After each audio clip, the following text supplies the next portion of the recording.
The arrangement of the Quran is one of many reasons why Muslims believe that it could only have come from God.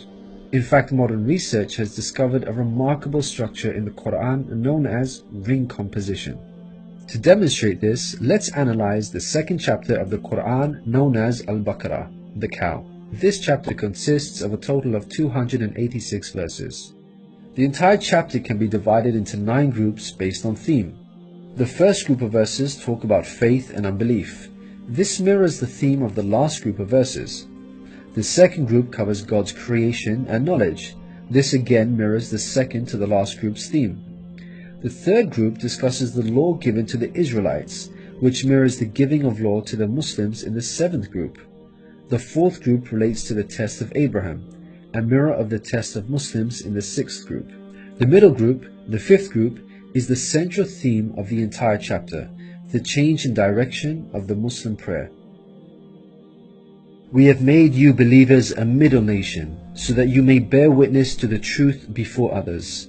We only made the direction the one you used to face in order to distinguish those who follow the messenger from those who turn on their heels. This turning point was the change in direction of the daily prayers from Jerusalem to Mecca, which represented a big test for the believers. We find the mention of this important turning point in exactly the middle of the chapter, the 143rd verse. Moreover, this verse even contains the word middle. Together these 9 groups form a giant ring composition. As you can see, ring composition is structured as a sort of circle, with the central meaning placed at the center. You can think of it in terms of a mirror, so ring composition is the equivalent of putting a mirror in the middle. What is mentioned in the first half will be reflected in the second half. Things can be taken a step further. If we examine these 9 groups, we find that they each contain sub-ring compositions. So what we have is rings within rings. For example, here is the 8th group with the theme of God's creation and knowledge. We can see that the beginning and the end both have the themes of giving and charity, and the central theme of God's power and knowledge is placed in the middle. Things can be taken further still. This sub-ring contains yet another ring within itself. This is the 255th verse known as Ayat al-Kursi, the verse of the throne. Just like the chapter which contains it, the verse of the throne can be divided into 9 groups based on theme. The 1st and 9th parts each mention God's personal names. The 2nd and 8th parts both state that God never tires. The 3rd and 7th parts describe that God owns everything in the heavens and the earth. The 4th and 6th parts make it clear that God has total control over us and we are dependent on Him. Notice that the middle of this verse mentions before and after, which could be yet another allusion to the mirroring of ring composition. It's worth highlighting that not only does the verse of the throne contain its own ring composition, but it is also positioned as a sub-ring within 2 larger rings, a concentric ring composition. We can see that this chapter of the Quran is marvelously designed, being precisely and tightly arranged according to the principles of ring composition.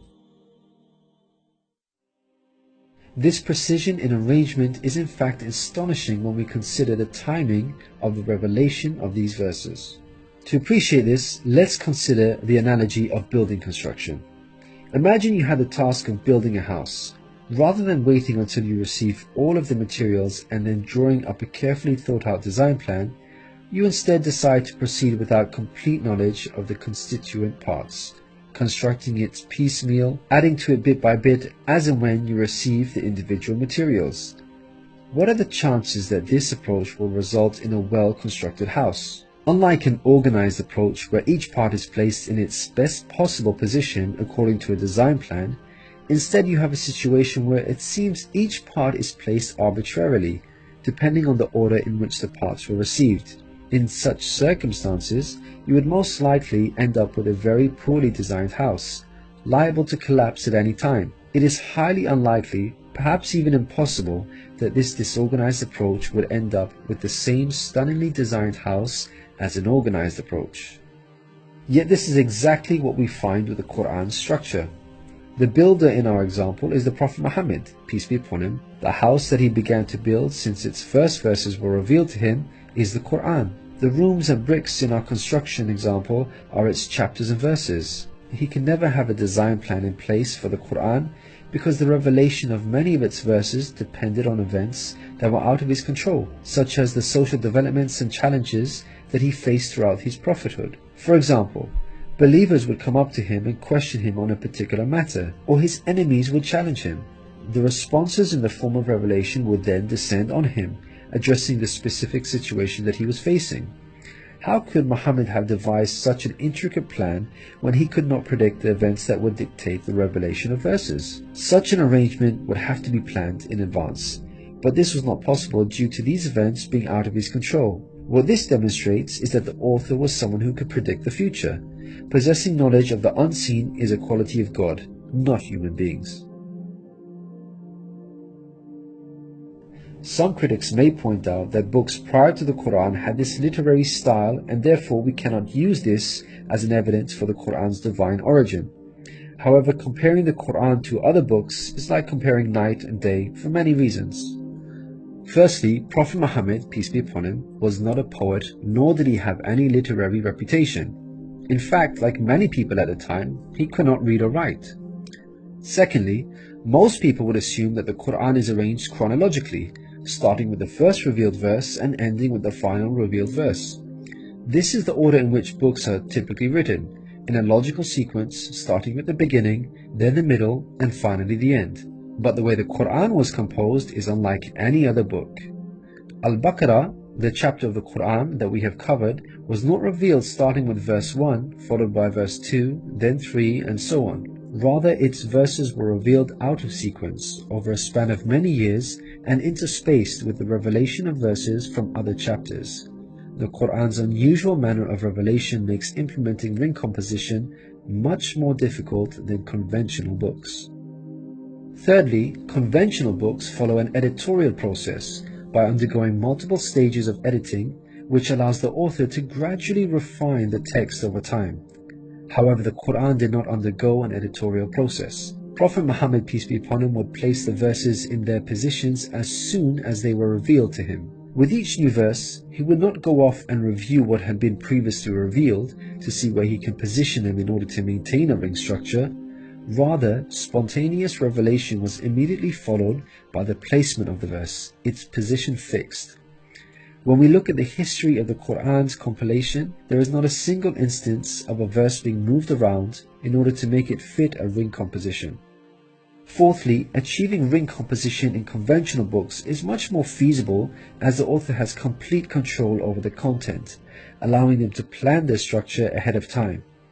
As we've already seen with the Quran, its content was circumstantial as it was tied to events that were out of the control of the Prophet Muhammad, peace be upon him, and therefore he could not plan a structure ahead of time. Fifthly, the Quran was first revealed as an oral recitation, not in written format. With written books, you can easily plan a structure because you can quickly and conveniently refer back to what you have written previously. But with a recited text like the Quran, the Prophet Muhammad, peace be upon him, would have had to rely on his memory in order to recall what was previously revealed, a much greater challenge. In light of all these difficult circumstances, wouldn't you expect the Quran's structure to be jumbled? What we find against all odds, however, is that the Quran contains a remarkably sophisticated structure. The circumstances of the Quran's revelation, together with its precision and harmony, represent a compelling argument for its divine origin. Your companion is neither astray nor being misled, nor does he say anything of his own desire. It is no less than inspiration sent down to him. He was taught by one mighty in power.